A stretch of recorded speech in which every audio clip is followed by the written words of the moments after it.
Faire un peu d'activité physique avec ses collègues chaque matin, ça fait du bien au corps et à l'esprit. Et ce ne sont pas ces salariés qui vous diront le contraire. Une ville sans lumière la nuit, un concept écologique qui séduit de plus en plus de communes, notamment en milieu rural.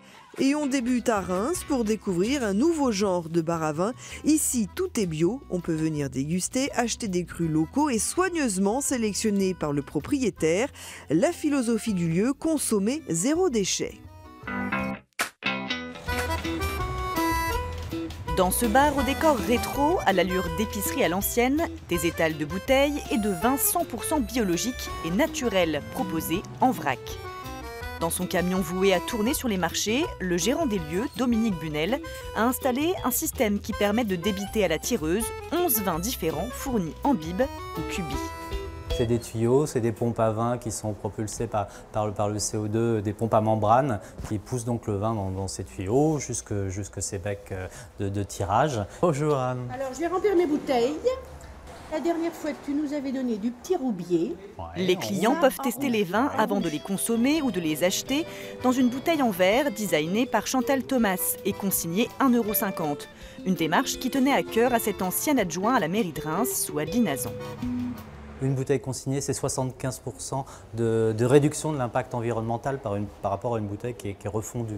Donc il y a un intérêt majeur à réintroduire cette pratique que moi j'ai connue quand on était petit. Avec ma maman, on allait à l'épicier remplir la bouteille. C'est des gestes simples qui en plus entraînent la convivialité.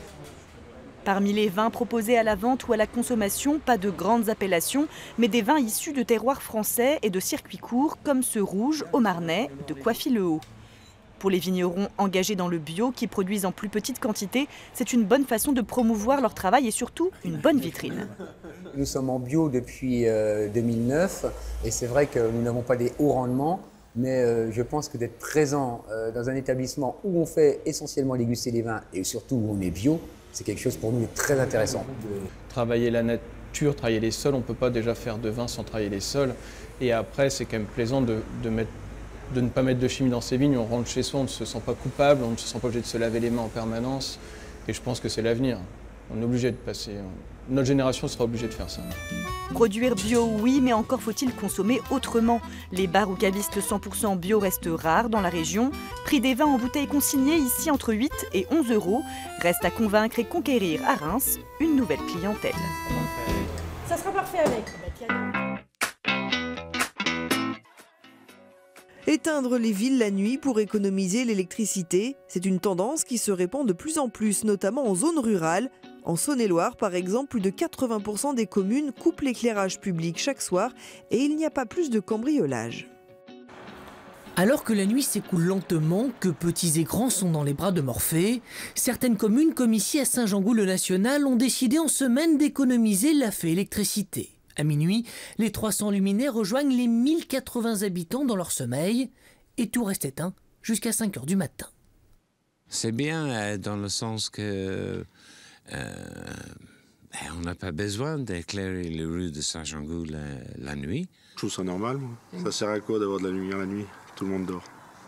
Mais lors de la mise en place de cette coupure nocturne, les habitants se sont tout de même inquiétés d'une possibilité d'augmentation des cambriolages et autres dégradations. Nous n'avons eu aucune dégradation, aucun vol dû aux coupures nocturnes. Je pense même que quand tout est éteint, les gens sont un peu perdus. Et si on voit des gens avec un éclairage, les gens sont perdus. Une sécurité renforcée et une facture d'électricité en baisse, c'est ce que met en avant le syndicat départemental d'énergie de Saône-et-Loire pour que toutes les communes éteignent la nuit. Dans le département, elles sont tout de même 82% à le faire et le bilan est conséquent. Les communes ont fait 1 700 000 € d'économie. En bilan carbone, c'est 2300 tonnes de CO2 non rejetées dans l'atmosphère. Et en dehors des horaires de coupure pour préserver l'environnement, une autre solution consiste à changer les éclairages.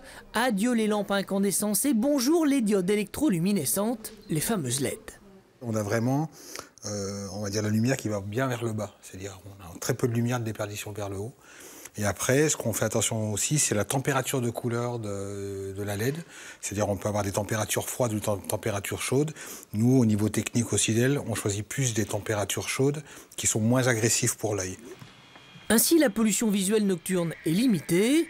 Avec toutes ces solutions, aucun doute, les communes peuvent concilier économie, sécurité et écologie.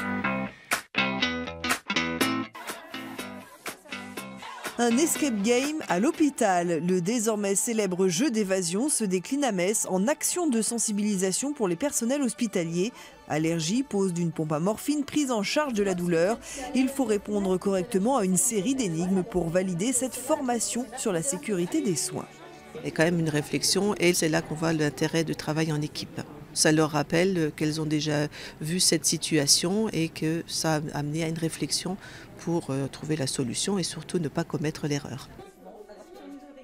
Tous les hôpitaux privés de Metz ont organisé ces escape games, une initiative qui s'inscrit dans le cadre de la semaine de la sécurité des patients.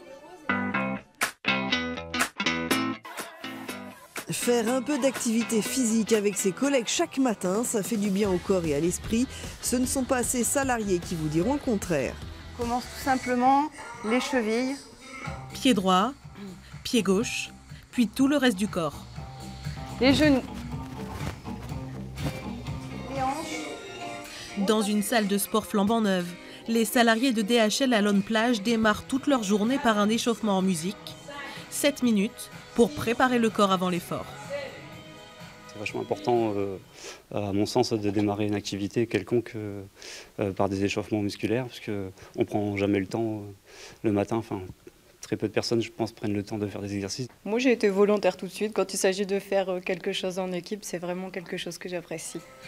À la tête de l'échauffement du jour, Sadia et Julie, salariées de l'entreprise et coach bénévole.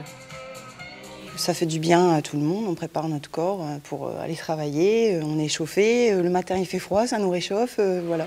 Chez DHL, dans cet entrepôt, on porte des palettes, conduit des machines. Le réveil musculaire quotidien permet aux 30 salariés de l'entreprise d'être plus efficaces et plus productifs. C'est aussi un moyen de rassembler les équipes. Le fait qu'ils se retrouvent ensemble pendant 7 minutes à s'échauffer participe effectivement à cette forme de cohésion qui est tout à fait intéressante. Et cette cohésion est nécessaire aussi pour l'entraide, mais aussi pour la sécurité dans nos entrepôts. À terme, grâce aux échauffements, DHL espère diminuer le nombre d'accidents au travail sur ces sites.